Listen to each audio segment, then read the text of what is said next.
이게 이제 인사가 요령이 생겨서 이제 더 이상 이마를 책상에 박지 않습니다. 손을 받치면 돼요. 많이 박았거든요. 수공구 하면 가장 먼저 떠오르는 이미지가 뭔가요? 우리 그림 같은 거 있잖아요. 그럼 보통 대부분이 벤치를 떠올리실 겁니다. 그만큼 대표적인 수공구가 벤치죠. 용도도 굉장히 다양합니다. 전기 작업부터 먼 절단, 망치까지. 맞습니다. 망치로 많이 쓰입니다. 근데 여기서 결여된 능력치를 말씀드리게 되면 방금 중간에 말씀드린 이 절단 부분입니다. 벤치에서 절단을 담당하는 부분은 못이나 피스나 타카핀이나 얇고 단단한 걸 주로 자르죠. 왜냐하면 이빨 부분이 이렇게 생겼으니까 이런 식으로 생겼기 때문에 전선을 자르기에는 용이하지 않습니다. 그래서 보통은 케이블 커터라든지 전공가위라든지 다목적가위 중에 하나를 가지고 다니시죠. 피복도 벗겨야 되고 자르기도 잘라야 되니까. 전선이 얇은 것만 있는 건 아니잖아요. 그렇죠? 오늘 소개를 해드릴 제품은 문의가 굉장히 많았던 제품입니다. 한 보름 전부턴가 마벨 벤치 리뷰해주세요 라는 그런 문의가 많더라고요. 물론 그전에도 있긴 했지만 저도 옛날부터 알고 있던 제품이지만 요 최근 들어서 리뷰 문의를 굉장히 많이 받았습니다. 자, 뭐가 다르냐? 왜 마벨 벤치를 찝어서 리뷰를 해달라고 하냐? 이 제품은 일반 벤치들과 조금 결이 다른 제품입니다. 일반 벤치 같은 경우에는 다목적을 위해서 나왔다면 이 제품은 전기 작업을 빡 이렇게 타겟을 해놓고 나온 제품이거든요. 어떻게?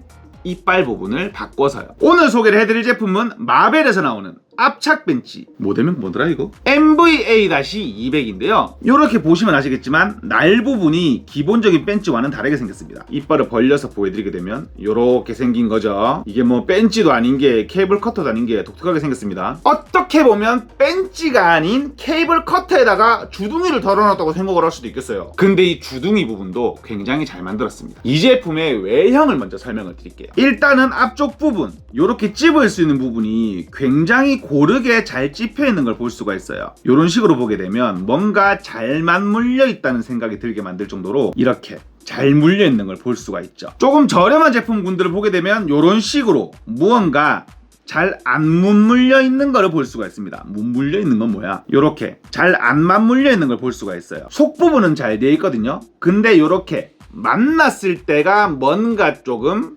저렴한 느낌이 난다. 이런 식으로 이해를 할 수가 있겠죠. 하지만 이 제품 같은 경우에는 결이 완전히 잘 맞물려 있는 걸 볼 수가 있습니다. 입을 벌리게 돼도 이런 식으로 굉장히 깔끔하게 잘 만들어져 있는 걸 볼 수가 있어요. 깊고 일정하게 홈이 파여 있죠. 이렇게 되면 뭐가 좋냐면 얇은 철판 같은 거를 집어낸다든지 얇은 전선, 실선 같은 거를 꼬을 때라든지 여러 가지 작업이 가능하다는 겁니다. 그리고 손잡이가 조금 독특해요. 이렇게 보시면 알겠지만 이렇게 다이아몬드 무늬처럼 어떻게 보면은 비늘 모양처럼 이렇게 홈을 파놨거든요. 그래서 잡아보면 잘 미끄러지지 않습니다. 장갑을 끼고 잡게 되면은 뭔가 딱 고정되어 있는 느낌을 받게 돼요. 손잡이의 재질도 조금 독특해요. 이게 그 고무가 아니고 그렇다고 러버 플라스틱도 아닌 게 조금 단단한 플라스틱으로 구성되어 있는 걸 볼 수가 있어요. 이렇게 되면 손잡이가 나중에 해져서 찢어질 확률은 적다는 거죠. 대신에 단점은 착 감기는 그런 느낌은 없다. 그리고 마지막으로 처음에 말씀드렸던 이 부분, 이빨 부분을 말씀드리는 거예요. 이렇게 크로스로 교차되는 걸 볼 수가 있죠. 이렇게 이런 식으로 크로스돼서 교차되는 걸 볼 수가 있습니다. 이렇게 되면 뭐가 편하죠? 맞습니다. 케이블을 자르기에 굉장히 용이하죠. 다른 걸 다 떠나서 한 가지만 보여드려도 이 제품의 장점은 바로 보여집니다. 이런 거죠. 4C 6스퀘어의 전선인데요. 일반 벤치로는 도저히 자를 수가 없죠. 다목적 가위로 자르기에도 빡셉니다. 자르기 엄청 힘들다는 얘기예요. 전공 가위쯤은 돼야지 잘 잘리는 거죠. 케이블 커터나. 일반 벤치는 이렇게 입 안에 들어가지도 않습니다. 자르려고 이렇게 해도 안 잘립니다. 자르는 메커니즘이 아예 다른 거니까. 이거를 자르라고 나온 제품이 아닌 거니까요. 하지만 마벨 커터로 자르게 되면 굉장히 수월하게 잘 잘리는 걸 볼 수가 있죠. 제가 지금 장갑을 안 껴서 손이 미끄러운데도 불구하고 잘 잘립니다. 그냥 싹둑 잘리는 걸 볼 수가 있어요. 잘 잘려야지 케이블 자르라고 나오는데 그러면 이런 연선만 자를 수 있냐? 그건 또 아닙니다. 이것도 그냥 한 방에 말씀을 드릴게요. 이게 단계별로 잘라보는 게 아니고 한 방에 잘라보도록 하겠습니다. 그게 뭐냐? 접지선이에요. 이렇게 보게 되면 통구리 선이 7개가 들어가 있죠. 굉장히 굵거든요. 제 손가락보다 조금 얇은 수준입니다. 그게 중요한 게 아니고 안에 통구리 선이 많이 들어있다는 얘기죠. 요거도 잡고 자르게 되면 잘 잘립니다. 그냥 잘 잘려요. 이게 뭐 어렵게 설명드릴 건 아니잖아요. 그렇죠? 구구절절 뭐 말씀을 드리는 것보다는 이렇게 간단하게 잘라보는 게 좋겠죠. 이빨은 당연히 멀쩡해야죠. 그리고 이 앞부분이 정말 좋은 게 뭐냐면 얇은 티슈 같은 것도 물어집니다. 그만큼 잘 맞물려 있다는 얘기예요. 이런 식으로 티슈가 있죠. 요거를 이렇게 잡아도 잘 물어집니다.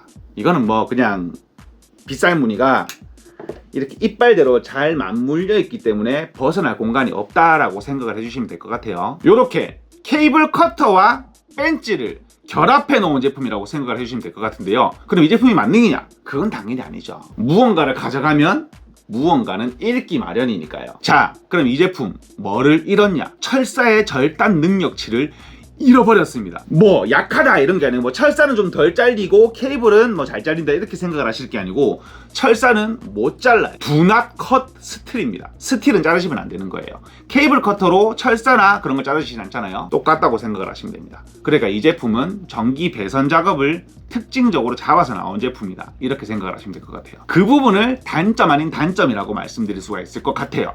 다용도로 생각을 하시면 단점이 되는 거고요. 전기 작업을 주로 하시는 분들에게는 단점이 안 되는 거죠. 능력치가 올라간 거니까. 저한테 문의를 주셨던 분들 조금 해결이 되셨나요? 제가 항상 말씀드리듯이 제 영상은 참고만 부탁드리며 곰곰이 생각을 일주일 동안 하면 살 제품이 거의 없다는 점. 오늘 영상은 간단하게 여기서 마치도록 하겠습니다. 지금까지 철문점TV였습니다. 감사합니다.